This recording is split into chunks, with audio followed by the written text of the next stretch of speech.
You're nothing but a leech. Aunt Susan's voice tore through the silence, like a serrated knife.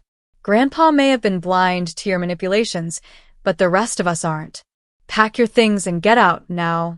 I stood in the middle of the grand living room, the same one where Grandpa had once told me stories of his childhood, my feet rooted to the floor like they'd grown into the polished oak beneath me. My throat felt dry, and my palms were damp with sweat. They couldn't be serious. "This is my home," I said, my voice trembling, though I fought to keep it steady. "Grandpa promised," he wrote in his will. Aunt Susan sneered, her perfectly manicured nails tapping on the back of the leather armchair. "Oh, sweetie, did you think we'd let a nobody like you get your hands on his legacy? You're not even family. Grandpa's real grandchildren deserve this. Not some stray he felt sorry for." The words hit like a punch to the gut. My vision blurred for a moment, but I refused to cry. I wouldn't give them the satisfaction. Cousin Mark, leaning against the marble fireplace, chuckled under his breath. "Honestly, it's pathetic. Grandpa's gone, and it's time you learn your place. You're just a squatter." I looked at each of them, Susan, Mark, Lisa, and even Uncle Harold, who stayed silent but didn't meet my eyes.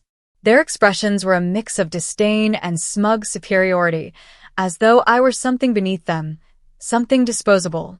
"Where am I supposed to go?" I asked, my voice cracking despite my best efforts. "Not our problem," Susan said with a shrug. "There's a perfectly good sidewalk outside. Now, don't make this harder than it needs to be." Before I could argue, Mark stepped forward, grabbing the small duffel bag I'd managed to pack. He shoved it into my arms and practically pushed me toward the front door. "Good riddance," he muttered, his breath hot on my ear. The cold night air slapped me in the face as they shut the heavy oak door behind me.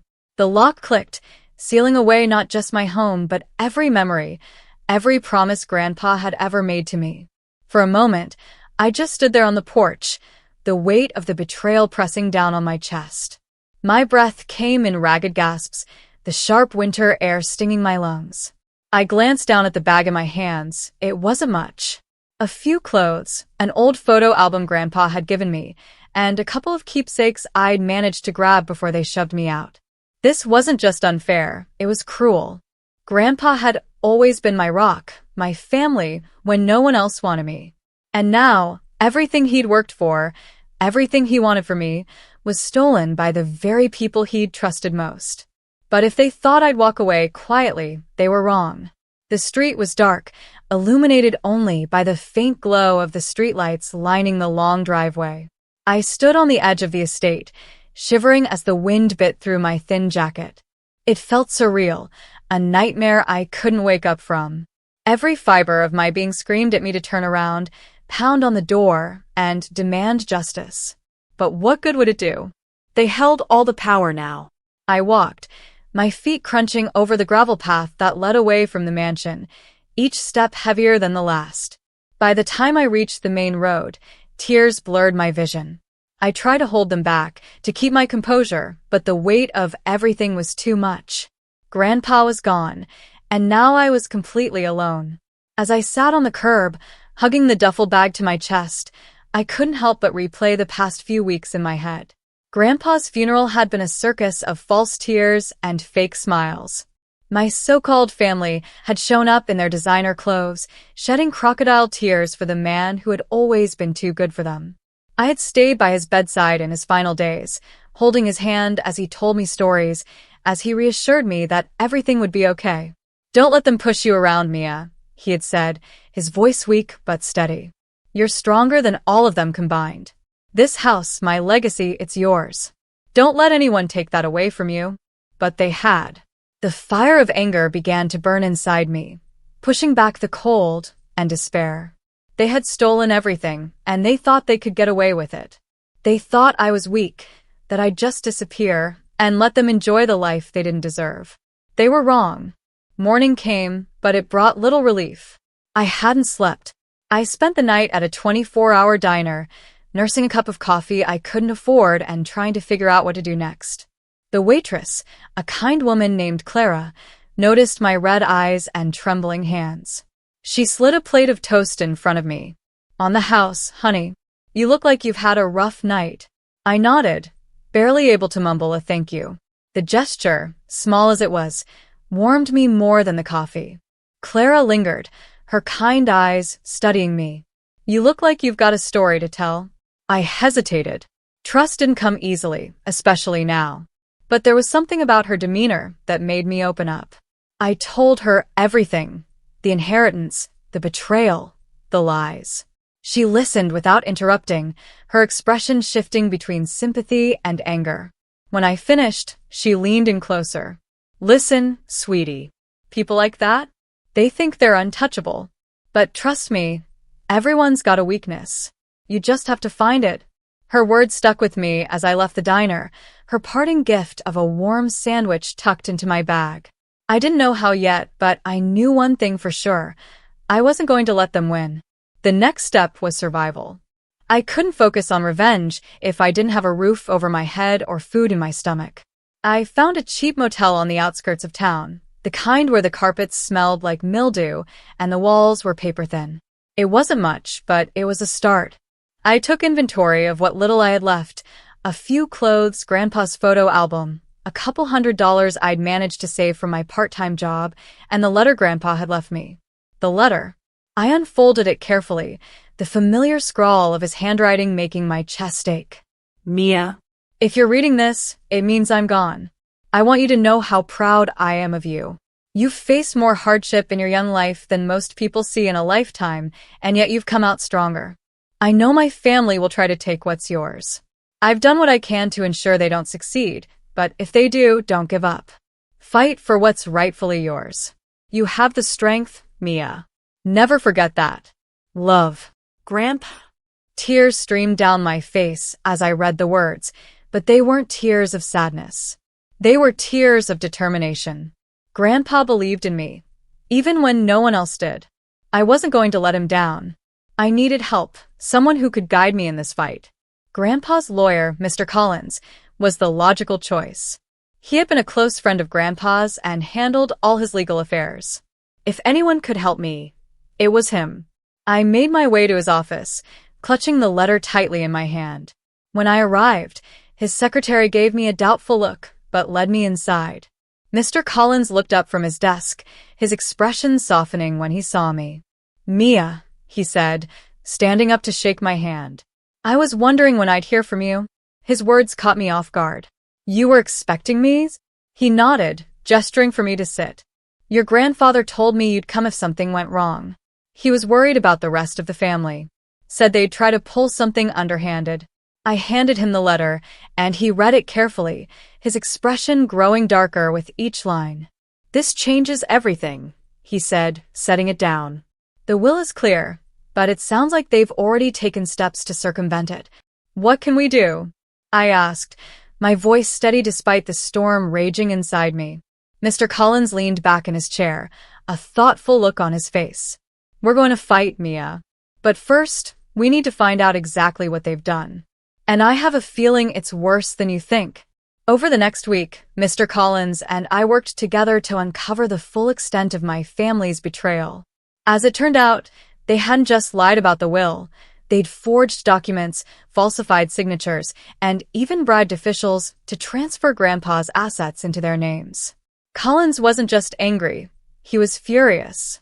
This is criminal, Mia, he said, flipping through the stack of fraudulent papers we'd uncovered. They didn't just sidestep the will, they broke the law. This is beyond inheritance theft. This is fraud, plain and simple. Hearing those words gave me a strange sense of relief. For so long, I had felt powerless, as though their actions were a reflection of my worthlessness.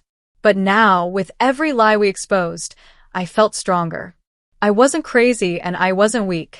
They had wronged me, and now I had proof. But proof wasn't enough. Not yet. Mr. Collins explained the plan. We'll take this to court, but we need to be strategic. Your family has money and connections, and they'll use every resource they have to fight us. We need to hit them where it hurts. He wasn't exaggerating. My aunt and cousins had always used their wealth as a shield, buying their way out of trouble and manipulating situations to their advantage. If we were going to take them down, we had to play their game, but better. Collins suggested hiring a private investigator to dig deeper into their dealings. If they're willing to forge documents for this, there's no telling what else they've done. We need leverage. Leverage. The words sent a chill down my spine, but I nodded. If this was the only way to get justice, I was ready. Enter Jack Donovan, a grizzled PI with a no-nonsense attitude and a sharp eye for detail. When Collins introduced us, Jack gave me a once-over and said, "You've got guts, kid. Taking on a family like yours isn't for the faint of heart." "I don't have a choice," I replied. Jack smirked. "Good answer. Let's get to work." Over the next several weeks, Jack uncovered more dirt than I ever thought possible. My aunt had embezzled money from one of Grandpa's charities, Mark had been involved in an illegal business deal, and Lisa, sweet, seemingly innocent Lisa, had forged her college degree to land a high-paying job. "They're a regular den of vipers," Jack said, handing me a file packed with evidence. "This is enough to ruin them. Question is, are you ready to pull the triggers?" I didn't hesitate. Absolutely. With the evidence in hand, we launched the first strike, a legal notice demanding the return of Grandpa's estate and assets. The notice was ironclad, outlining every piece of evidence we had against them. It wasn't just a demand. It was a warning. The response came quickly. Aunt Susan called me, her voice dripping with fake sweetness. "Mia, darling, this is all a misunderstanding. Let's sit down and talk about this like family." "Family?" I spat. "You kicked me out of my home and stole everything Grandpa left me. Don't you dare use that word with me." Her tone shifted, growing colder. "You're making a big mistake, Mia. You have no idea who you're dealing with." "Oh, I know exactly who I'm dealing with," I said. "And I'm not afraid of you." The day of the court hearing arrived faster than I expected. The tension in the air was palpable as we entered the courtroom. My family sat on one side, their smug confidence radiating off them like a toxic cloud. I sat with Collins, my heart pounding but my resolve unshaken. The judge listened as Collins presented our case, laying out the evidence with meticulous precision. The forged documents, the fraudulent transactions, the bribes, it was all there, clear as day. When it was their turn, Aunt Susan's lawyer tried to spin a tale of family misunderstandings and miscommunications. But it was weak, and the judge wasn't buying it. As the hearing continued, I noticed something I hadn't expected: fear. For the first time, I saw cracks in their facade. Mark's leg bounced nervously under the table, and Susan kept whispering frantically to her lawyer. They knew they were losing. After what felt like an eternity, the judge delivered the verdict. My family's fraudulent actions were undeniable, and the court ordered the immediate return of all assets to me. In addition, they were fined heavily for their crimes, and the judge referred the case for further criminal investigation. The courtroom erupted into chaos. Susan screamed about appeals, Mark cursed under his breath, and Lisa burst into tears. But I didn't care. For the first time in weeks, I felt free. As I walked out of the courtroom, I felt a weight lift off my shoulders. Justice had been served, but I knew this wasn't the end. My family wasn't going to give up that easily, and I wasn't about to let my guard down. The victory in court was just the beginning. The scandal made headlines, and my family's reputation crumbled. Mark lost his job, Lisa's fake degree was exposed, and Aunt Susan became a social pariah. But instead of feeling satisfied, I felt conflicted. Revenge had been sweet, but it hadn't erased the pain they caused. The news spread like wildfire. Headlines screamed about the inheritance scandal and my family's criminal actions. Their faces were plastered across tabloids, and reporters camped outside their homes, eager for a soundbite. It was poetic justice. These were the same people who had paraded their wealth and status for years, using it to crush anyone they deemed beneath them. Now they were the ones being ridiculed and scrutinized. Despite the victory, I felt uneasy. The house was mine again, but stepping back inside felt different. The grand entryway no longer felt welcoming. The silence wasn't comforting but oppressive, a reminder of what had been taken from me. As I started to settle back into the house, I found a letter tucked inside one of Grandpa's old books. His handwriting was unmistakable, and my hands shook as I unfolded it. Mia? If you're reading this, I hope it means you've found your way back home. This house is more than just bricks and mortar.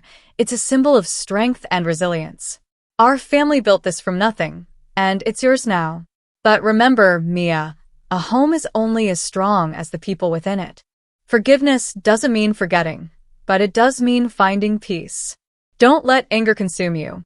Use your strength to create a life you're proud of. With all my love, Grandpa. I sat there for a long time, the letter clutched in my hands. Grandpa had always been wise, but his words felt especially poignant now. Could I forgive them? Could I ever let go of the anger burning inside me?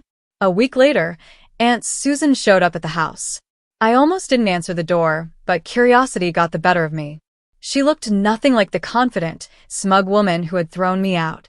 Her hair was disheveled, her clothes wrinkled, and her eyes red-rimmed.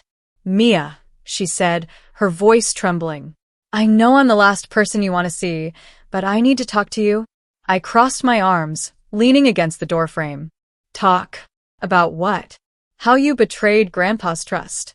How you stole everything from me." Her face crumpled, and for a moment, I almost felt sorry for her. Almost. "I know I've done terrible things," she said, her voice cracking. "But I'm asking for your help. Mark and Lisa are in trouble. The fines, the court fees, it's too much. We're going to lose everything." I stared at her, stunned by her audacity. "You're asking me for help? After everything you did to me?" She nodded, tears streaming down her face. "Please, Mia. I'm begging you. I don't know what else to do." I closed the door without answering, my heart pounding. Part of me wanted to let them suffer, to watch as their lives crumbled around them the way they had tried to destroy mine. But Grandpa's words echoed in my mind. Forgiveness doesn't mean forgetting, but it does mean finding peace. I spent the night wrestling with my decision. Could I forgive them? Did they even deserve forgiveness? The next morning, I called Mr. Collins for advice. "Legally, you owe them nothing," he said. "But this isn't just about the law. It's about what kind of person you want to be." I called Aunt Susan and asked her to come back to the house. She arrived with Mark and Lisa in tow, all of them looking defeated and desperate. "You want my help?" I said, standing tall in the living room that had once felt so oppressive. "Fine. "But there are conditions." They nodded eagerly, like drowning people clinging to a lifeline. "First," I said, "you will publicly apologize for everything you've done.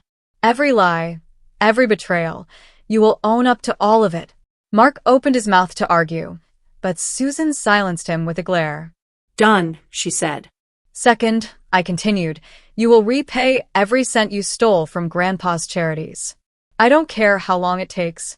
Lisa whimpered, but Susan nodded again. "And finally," I said, my voice hard, "you will stay out of my life. Permanently. This is your one and only chance to make things right. If you ever cross me again, I will destroy you." They agreed, their heads bowed in shame. True to their word, my family issued a public apology. The media ate it up, and for a moment, I felt a flicker of satisfaction. They were finally facing the consequences of their actions. But my focus wasn't on them anymore. I had spent too long consumed by anger and pain, and it was time to start building a life that Grandpa would be proud of. I threw myself into restoring the house, turning it back into the warm, welcoming home it had once been. I started volunteering at Grandpa's old charities, using the inheritance to help others the way he always had. It wasn't easy, but over time, the anger began to fade. I still didn't trust my family, and I doubted I ever would. But I no longer felt the need to punish them. I had won, and that was enough. Grandpa's words stayed with me, guiding me through the toughest days. I knew he would have been proud of the woman I was becoming, strong, compassionate, and unyielding in the face of adversity. Months passed, and the house transformed under my care. The cracked paint on the walls was replaced with vibrant colors. The garden Grandpa had cherished so much began to bloom again, its once wilted flowers standing tall, just like I was learning to do. Every room carried a memory, but instead of sadness, Those memories now brought me comfort. I started keeping a journal, filling its pages with my thoughts and dreams for the future. Grandpa's words had lit a spark within me, reminding me that my strength came not from vengeance, but from perseverance. One day, as I was sorting through boxes in the attic, I stumbled upon an old photo album I hadn't seen before. Inside were pictures of Grandpa in his younger days, smiling alongside people I didn't recognize. At the back of the album, there was a handwritten note. To my dearest Mia, these are the people who shaped me into who I am.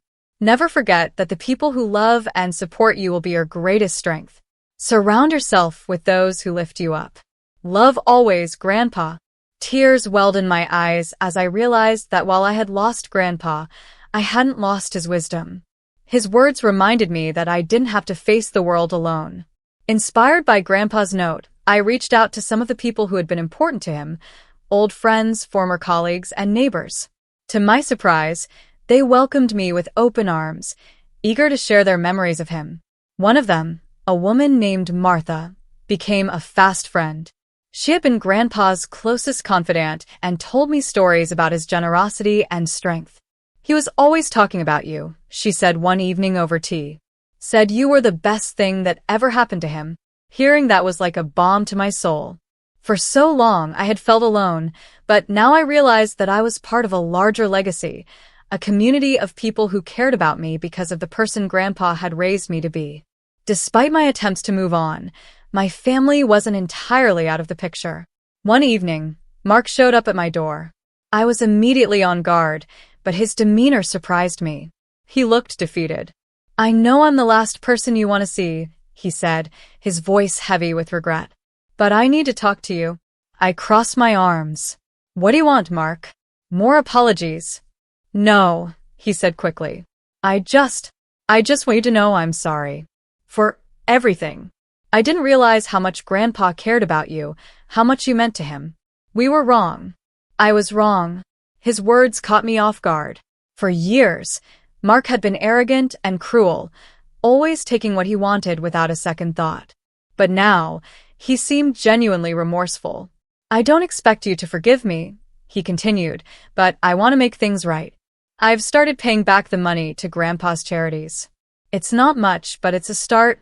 I stared at him, trying to gauge his sincerity. Part of me wanted to slam the door in his face, but another part, perhaps the part shaped by Grandpa's wisdom, wanted to believe him. I'll be watching, I said finally. One misstep, and you'll regret it. He nodded, gratitude flickering in his eyes. Thank you, Mia. Mark's visit stirred something in me. If he could begin to change, maybe there was hope for the rest of them, too. I decided to let go of the bitterness I had been carrying. It didn't mean I trusted them or wanted them back in my life, but I was tired of letting my anger define me. I poured my energy into Grandpa's charities, using the inheritance to expand their reach. One of the projects I launched was a scholarship fund in his name, providing opportunities for young people who had been overlooked or underestimated, just like I once was. One day, while visiting one of the charity events, I met a young woman named Sophie. She reminded me of myself, lost, unsure, but full of potential. She told me about her struggles and how she felt like the world was against her. I shared my story with her, leaving out some of the darker details. Her eyes lit up with hope as I told her about overcoming betrayal and finding strength within myself. You're stronger than you think, I said, echoing Grandpa's words. Don't let anyone tell you otherwise. Over the next few years, the scholarship fund grew, helping hundreds of students achieve their dreams. Every success story felt like a tribute to Grandpa, a way of honoring his belief in me and in the power of perseverance. My house became a home again, filled with laughter and life. The garden bloomed brighter than ever, and the walls echoed with the joy of the community I had built around me. Meanwhile, my family's fortunes continued to decline. Their once grand lifestyle crumbled under the weight of their scandals and debts. Susan eventually sold her mansion, and Mark and Lisa were forced to take ordinary jobs to make ends meet. I didn't gloat over their misfortune. Instead, I felt a strange sense of closure. They had reaped what they had sown, and now they were living the consequences of their choices. Years later, I received a letter from Aunt Susan. She wrote about her regrets, her mistakes, and her desire to make amends. She asked if we could meet, not to ask for help, but to apologize in person. I agreed, though I wasn't sure what to expect. When she arrived, she looked older, frilier, and humbled. We sat in the garden, and for the first time, she spoke honestly about her actions. "I let greed blind me," she said, tears streaming down her face. "I lost everything because I couldn't see what really mattered. I'm so sorry, Mia." Her apology didn't erase the past, but it was a step toward healing. Over time, I allowed small connections with my family to rebuild. I kept them at arm's length, but I no longer felt the need to shut them out entirely. The anger that had once consumed me was replaced with a cautious peace. As the years went on, I realized that the greatest revenge wasn't destroying my family, it was thriving despite them. I had taken what they tried to steal from me and turned it into something beautiful, something Grandpa would have been proud of. Standing in the garden one evening, I looked up at the sky and smiled. Grandpa had given me more than just a house and an inheritance. He had given me strength, wisdom, and a legacy of kindness. And in honoring that legacy, I had found myself. The battles I fought had shaped me, but they didn't define me. What defined me was what I chose to do with the life I had built, and I chose to live it with purpose, love, and gratitude.